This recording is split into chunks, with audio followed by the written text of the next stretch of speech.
since 1974 that's been able to increase their urban growth boundary. Just one. It's a trivia question if you ever want to get that one. And that's the city of Redmond. Why is that? Do you think that that contributes to the lack of affordable housing? The fact that there's no land to build on, so we need to increase the availability of buildable land.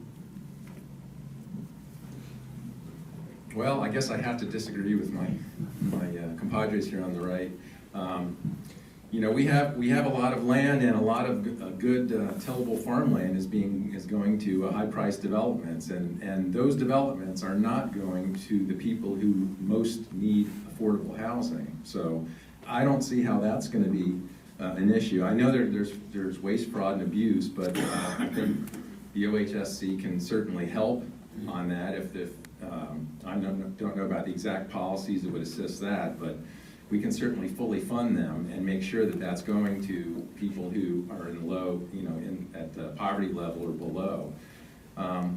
But again, you know, we have developments going in. We have a lot of high-priced housing going in, and really without any regulations as far as requiring low-income housing to be developed as well. So I know to some it's onerous to have regulations, but the free market is not getting us where we need to be.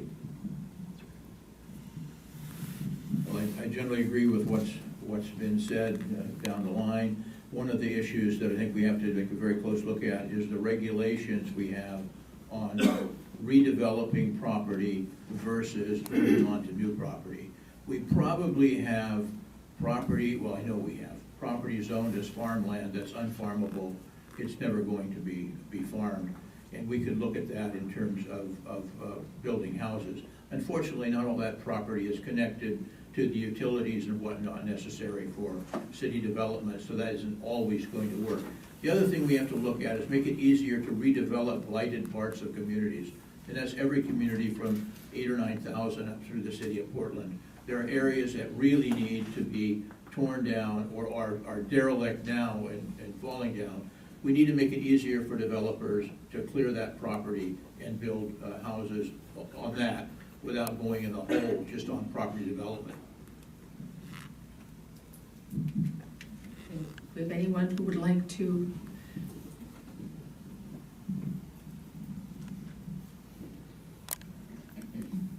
A question for Mike Bierman about Measure 97.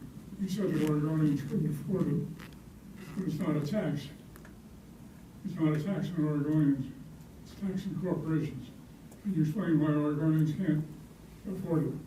Okay, maybe what I will do here also is the next question just happens to be, do you support or oppose Measure 97, the gross receipts tax, and why?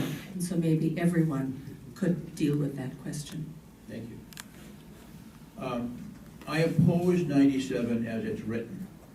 And the problem I see with it is it was not completed. The big problem is we're dividing the money to be gained, which I think is too much of an ask to start with. We're dividing the money between three areas, and there's nothing in that bill that says what the formula is for dividing that money. It can all go to education, it can all go to elder care, whatever the legislature decides.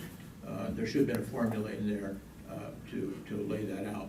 The other problem is that we just don't have enough controls over the money in terms of budget. It's not being addressed to a problem. It's like wheeling money into the legislature in a wheelbarrow and dumping it out on the floor. It will be spent, there's no doubt about that.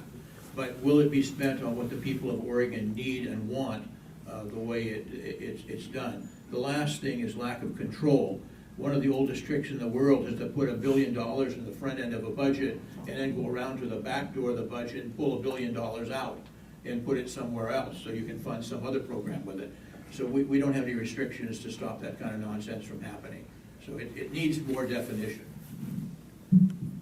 Oh, I definitely support Measure 97.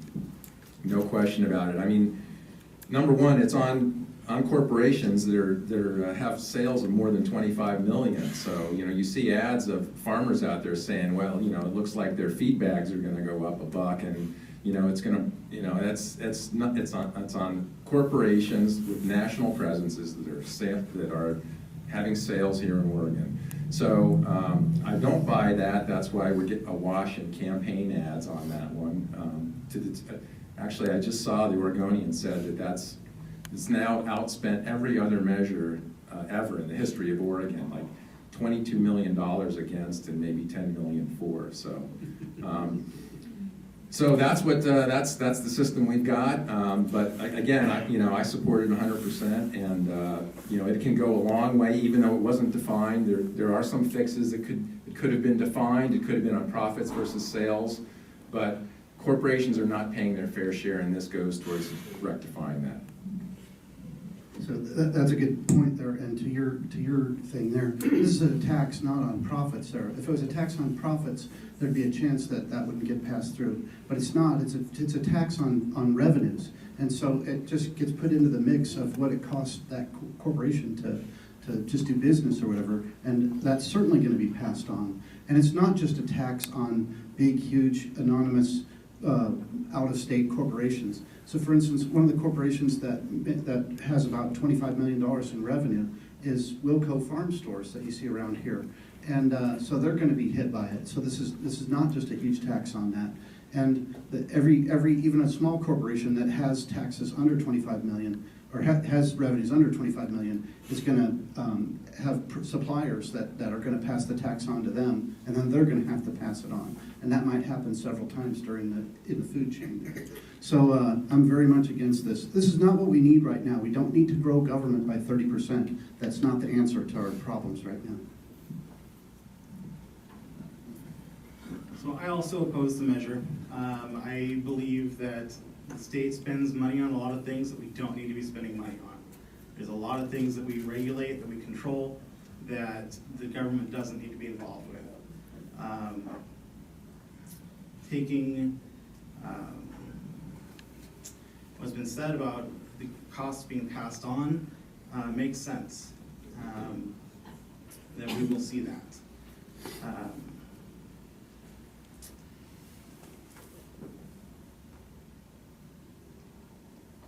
Lost my train of thought. The rest of what I was going to say, so I'll stop.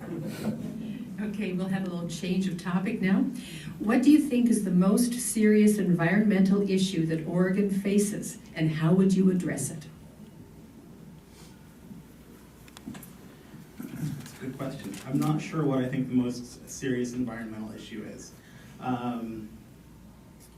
But what I would say, as far as how to address them, is I believe in personal and corporate responsibility.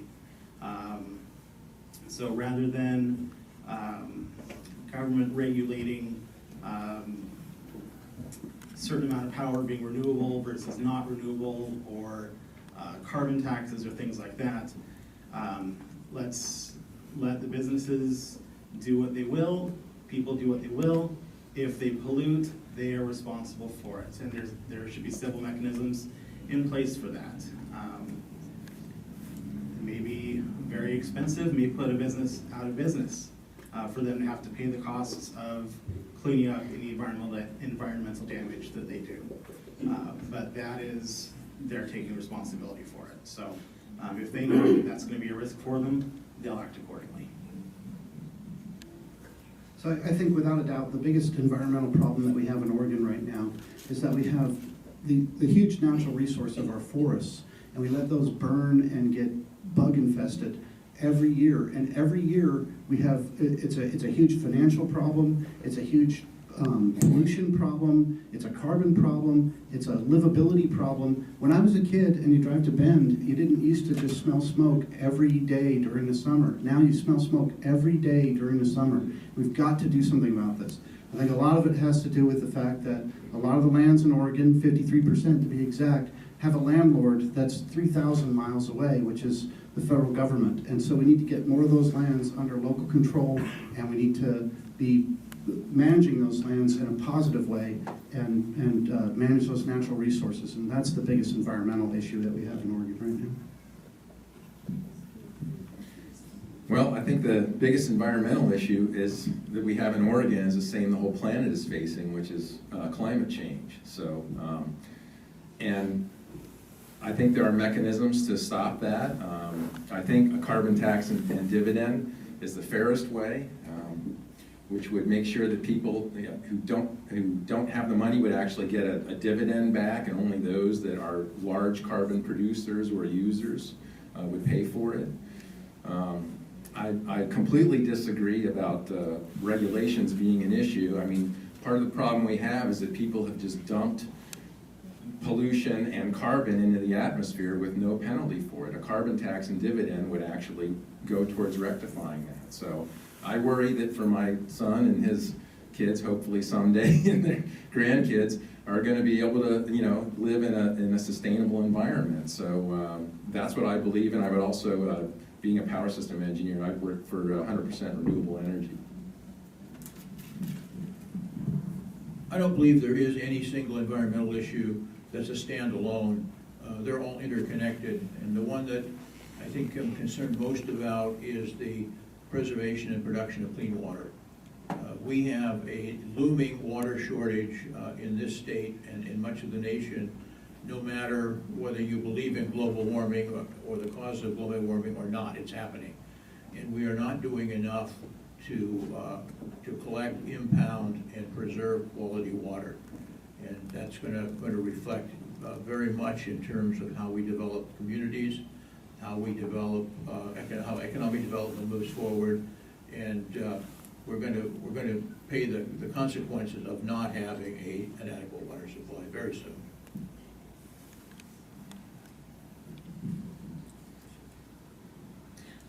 Okay, do we have anyone else who would like to ask a question from the, okay, if you'd please just go over there, you can get the mic. Speaking of carbon, what do you guys feel about plugging into California's carbon cap policy? Or what would you guys do to reduce carbon emissions here in Oregon?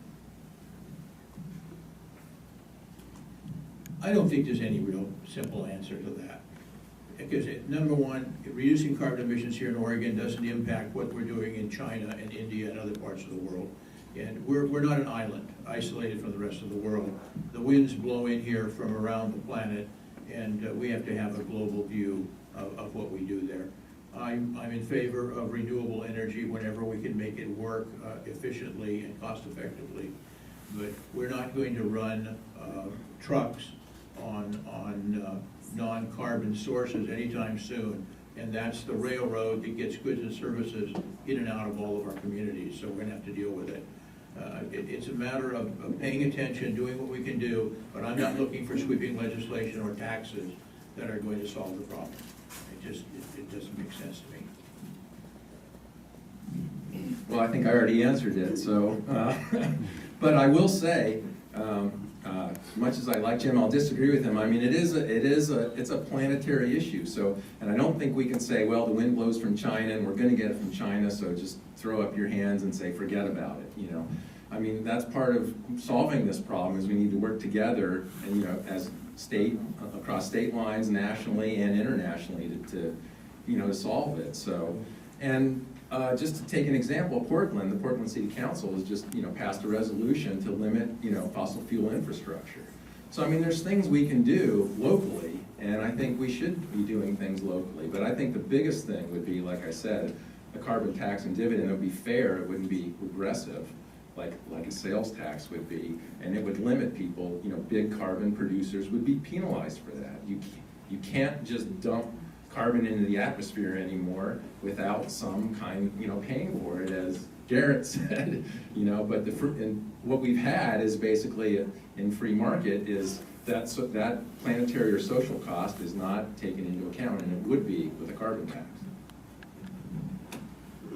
So I'm not in favor of any kind of carbon tax or anything like that.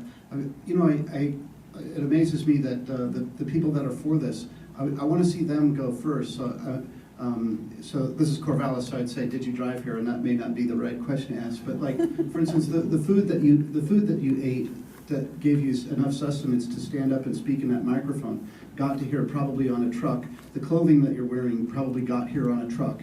And so are you willing to give those things up, or are you willing to pay higher prices for those things?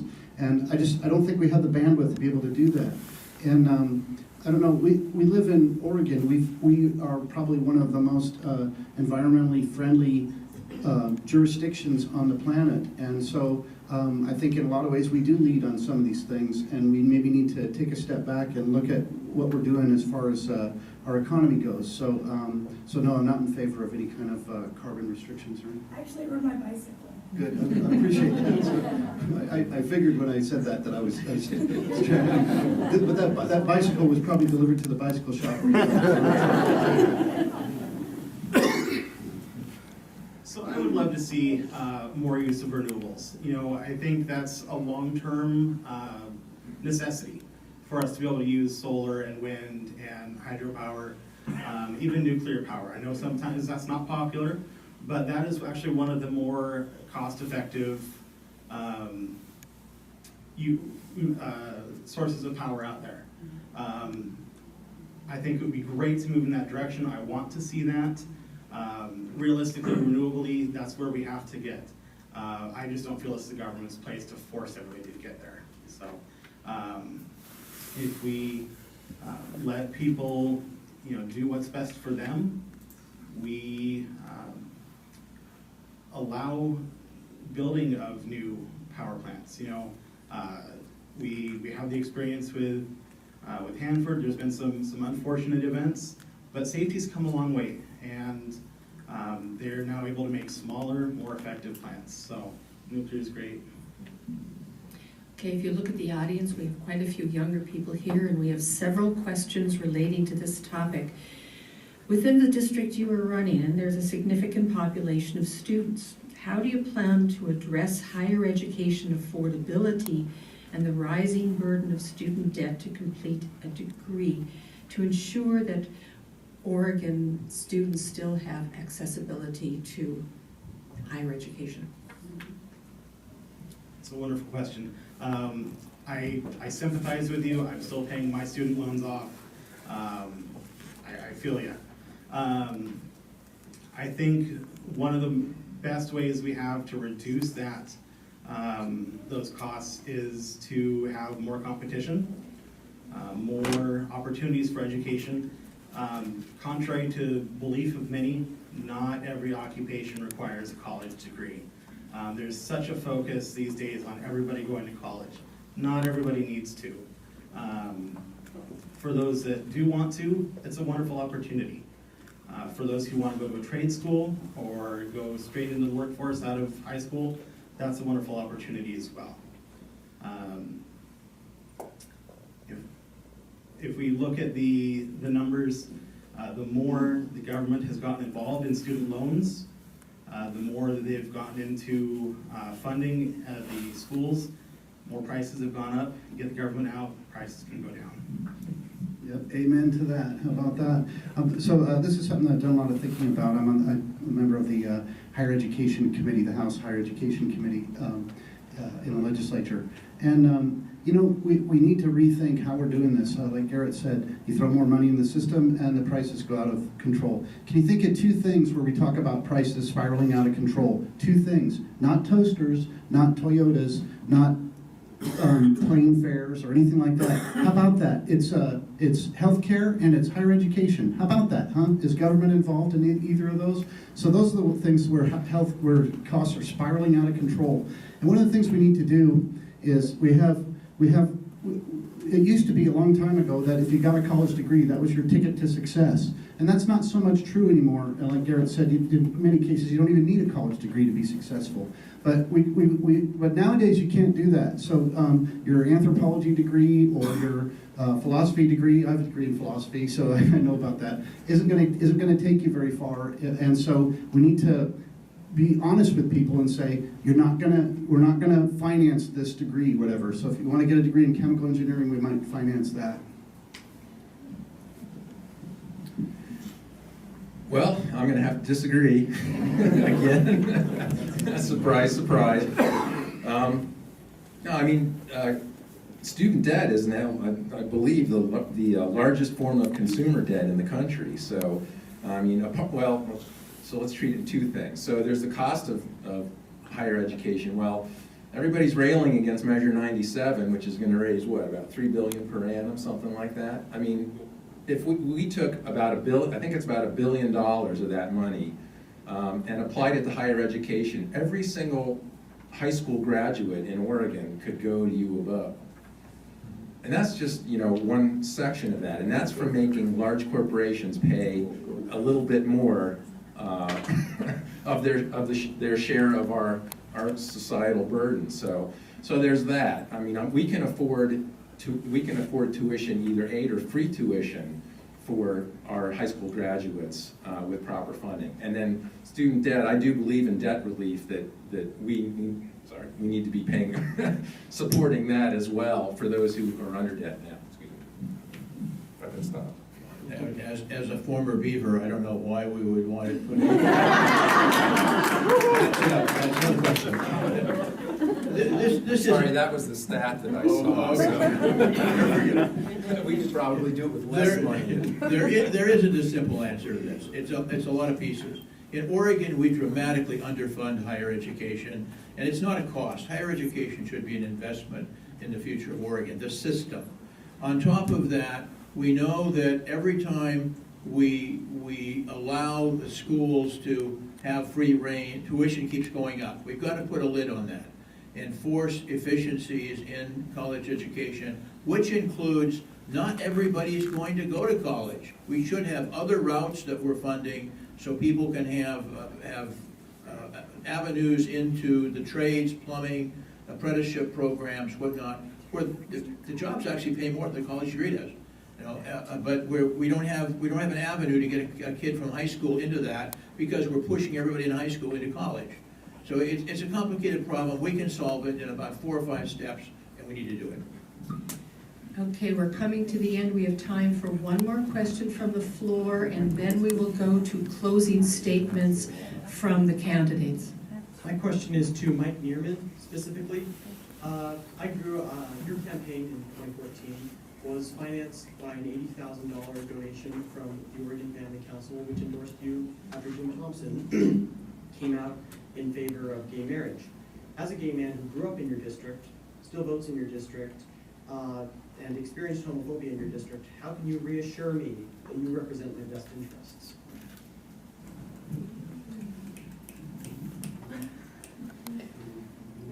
I think that it was directed to Mike, but I think we could also reword it in the sense that how do you assure a person that you will support all people in your district, no matter where your funding came from? That's where I've been. I mean, I was the first Republican in office in Oregon to endorse gay marriage, which turned out to not be politically a really good thing to do. But it was the right thing to do, and I still stand by that decision, absolutely. We're not going to move into a better society until we stop the nonsense of cutting out certain groups of people that we decide we don't like, and therefore we're going to mistreat them. We've got to be accepting of everybody. I don't like labels. I don't like the characterization of somebody that we put into a group and then we put a value statement on. That's nonsense.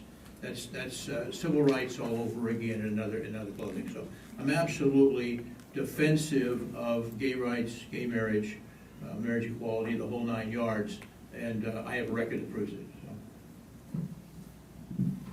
Well, that's easy because I have no funding to be responsible to.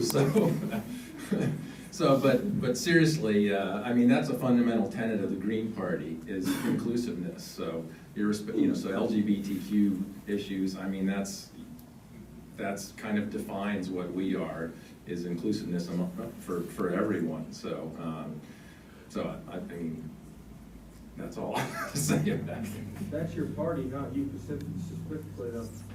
Pardon? The question was towards you, not your party. Yeah, well, the question was, how would my funding, would funding To kind of... keep bettering.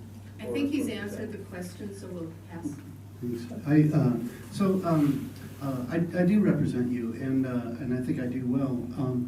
No matter if you're gay or black or Jewish or whatever you are, I fight, yeah, right, or whatever, yeah. I fight for lower taxes for you. I fight for opportunity for everybody. So I think I do represent you in that. I think it's a tough situation when government takes a hold of what the definition of marriage is. And because then there's no brakes on it. Then we can define whatever we want to be marriage.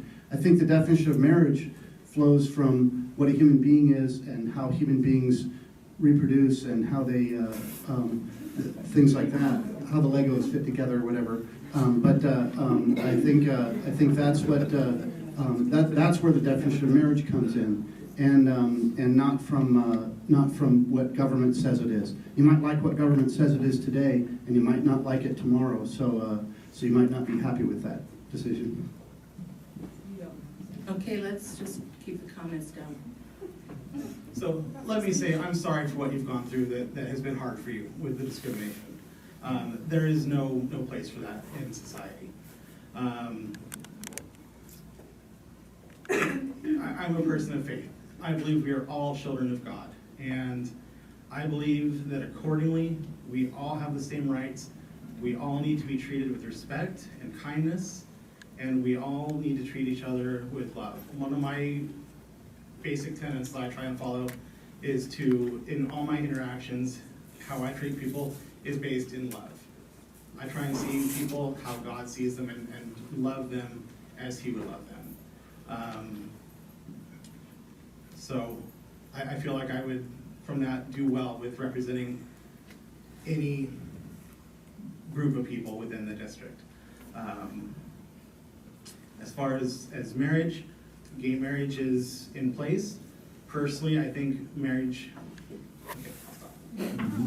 Okay. One of the things we will be doing is we will be typing up and providing all the candidates with all of the questions that have been asked and some that were, if they were not, we didn't have time to get to them. If you still do have cards, you can make sure that they get into the pile. We will now have 1 minute for a concluding statement from each candidate. So, again, appreciate all of you being here. This is a learning opportunity for me to run for office, and it's been a great pleasure. I appreciate the time each one of you has been taking to come to this forum and every other event that the people have been to.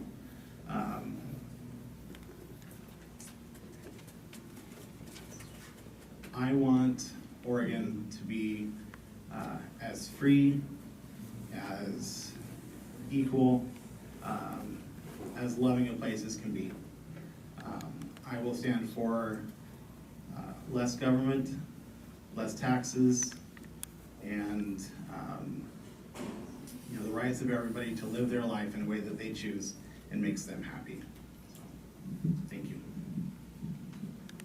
Thanks again to the League of Women Voters for putting this on. These are good events. This is what makes America great, is rooms like this with people like us sitting up here.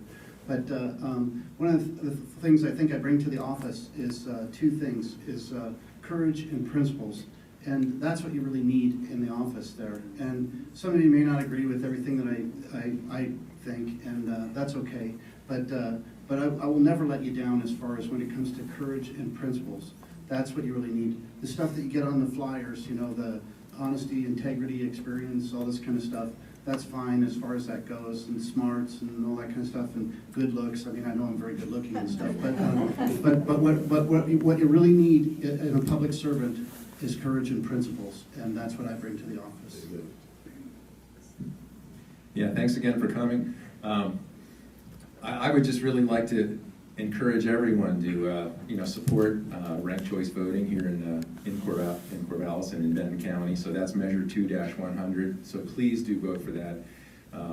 And also, I think Measure 97 is pretty important. So I'm not going to say my election is really that important. I think it's more important that we as Oregon advance, and I think those two things will help, especially as far as that measure, that ranked choice voting, as far as allowing more third-party participation, allowing more democracy, more voices in government. So I really want to encourage everyone, please do vote. But if you feel like corporations shouldn't be people and money money isn't speech, then that's what I believe, and I would be happy to have your vote if that rings true with you as well. So again, thanks for coming. My number one issue is getting Oregon back to work again. The largest corporation in the state of Oregon is the state of Oregon, and you are the stockholders. And I don't think you're getting such a good deal right now. We need a legislature that can work together, come together as a people's board of directors, and get things done. There's too much political nonsense going on, too much fighting between the parties. We've got to reduce partisanship and get things moving forward. We only have so much time in each session to get things done, and not enough of that time has been focused. And I think we can do better than that. I have always worked well with other parties in the legislature, and I always will. It's my basic philosophy. I don't go there to fight. I go there to try to get things done. Sometimes that requires compromise. Sometimes it requires cajoling people to go down the path I want to go down, but I'll try anything to get something to happen. And that's my basic philosophy of government. Thank you. And let's give all of the candidates who are willing to give up their time.